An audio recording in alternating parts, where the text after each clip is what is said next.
In this video, I'll show you how to make a simple copy using your HP OfficeJet Pro 8135E or many similar models. So what I mean by a copy is simply how do you scan this and get the copy out of the printer. So you have two of them. Okay, so this printer has two different scanners. One on the top, which is a top document feeder, and the other one is a basic scanner like this one. For the top document feeder, you'll need to push these tabs on the sides like this. Take your stack of paper. This is great if you have many pages.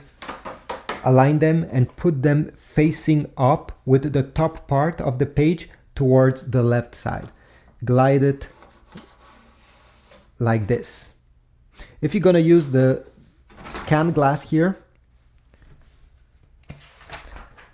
take your page, put it facing down with the top part towards the left side, and we'll need to align the corner of the scanner with the corner of the paper like this until both are touching.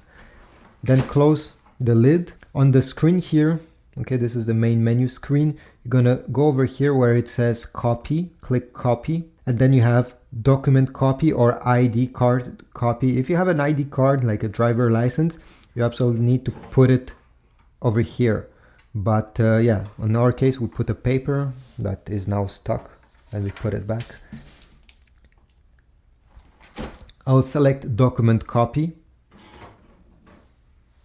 Then select how many copies you want. I simply want one, so I'll leave it there. Go down. Do you want it to be in color or black and white? One-sided or two-sided? And quality. If you're scanning a picture, I suggest you click here and select best. If it's just text, you can leave it the way it was. Once you're ready, press this green icon. If you select best quality, it will take more time. And here we got a copy of the paper we have input on the scanner. So thanks for watching. I hope this tutorial was helpful. If so, please leave a like, subscribe, and I'll see you in the next video.